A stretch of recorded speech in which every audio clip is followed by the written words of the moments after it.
Today we are going to discuss on the new topic, that is polarity of bonds. In this section we mainly include the first one only. The covalent bond has some partial ionic character. One more topic including under this same heading, that is ionic bond also have the partial covalent character. That I will discuss in another video.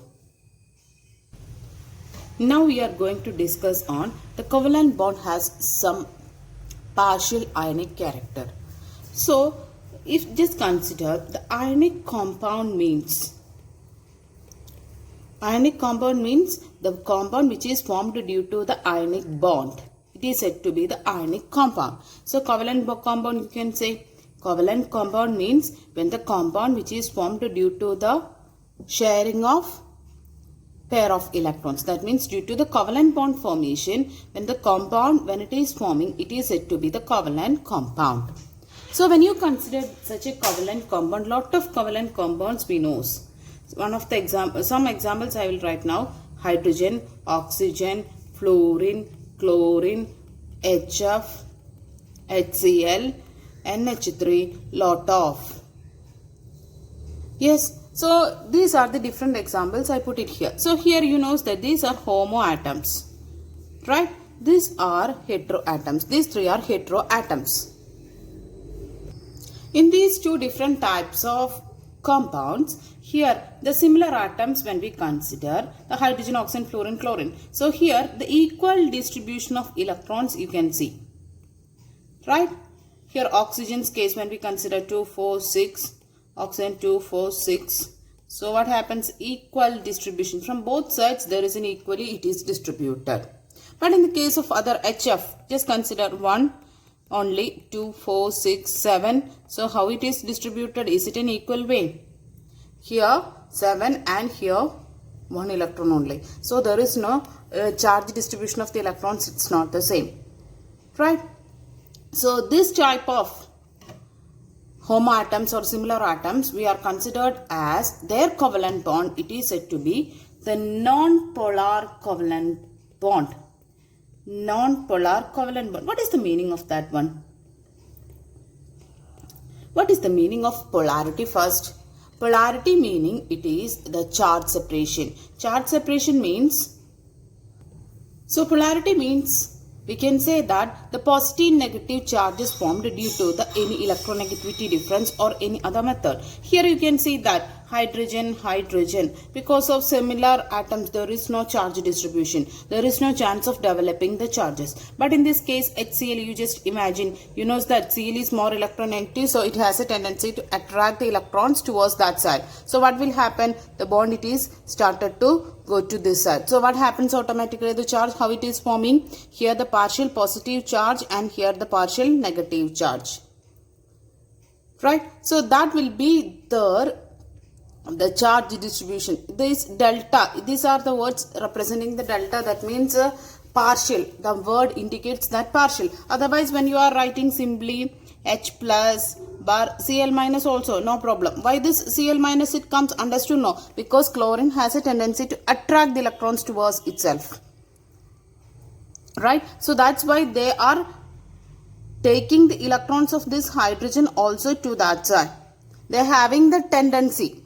Not to taking, they are having the tendency to take. That's why we are giving the charge here like negative. Not completely they are taken. They are having the tendency. That's why we are mentioning that with the delta. Okay. So here you can see that automatically the charges, plus and negative charges developed. But here the hydrogen and hydrogen, because of similar atoms, they are not having the push and pull. They are having equally distributed. So that's why there is no charge distribution. So if you consider oxygen, they are equally distributed. Oxygen is electronegative, but this is also oxygen, both having the same tendency. So that's why the are said to be there is no charge distribution possible in the case of similar atoms. So that's why no charges developed in this similar atom. That's why we are calling it as non-polar covalent bond. Covalent bond means you know that this is formed due to the covalent bond. Non-polar means there is no charges developed in this case. That's why these similar atoms we are calling the name is non-polar covalent bond.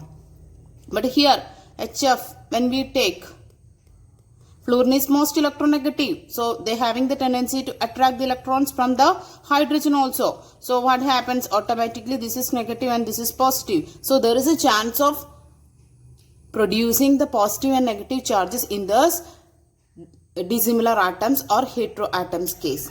So because of charge separation, the polarity it is developed here. So this type of covalent compounds we are calling it, the name is polar covalent compound.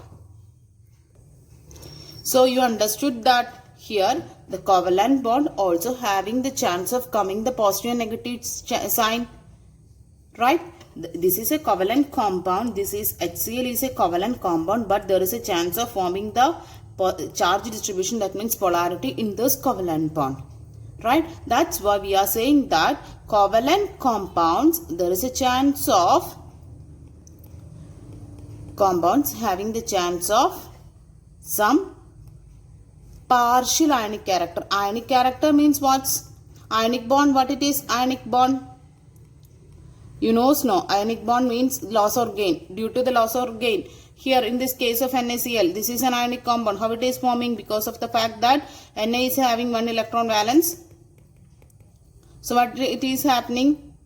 The charge it is going to here. So Na losses positive and Cl negative. So charge distribution it is developed there in that ionic bond now. So the covalent compound, the HCl it is formed due to the covalent bond. Then also because of electronegativity of this chlorine, there is a chance of forming the positive and negative charges. That's why we are saying that this covalent compound has some partial ionic character also. I think you understood. Yes, covalent compounds has some partial ionic character also. From this example you understood. Lot of examples like this. From this example you understood that in the case of an ideal solution means perfect solution. So just imagine the ionic compound, or if you consider the covalent compound, ionic compound NaCl or covalent compound HCl.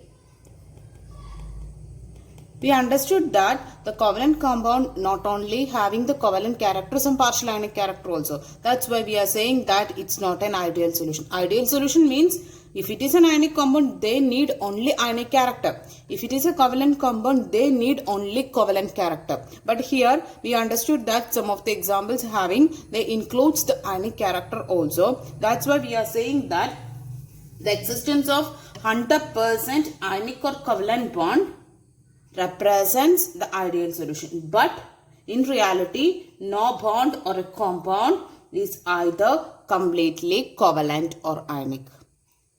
Understood no the reason? Only because of the fact that we understood that the covalent compound having some ionic character, so it's not a perfectly the ideal solution. Okay.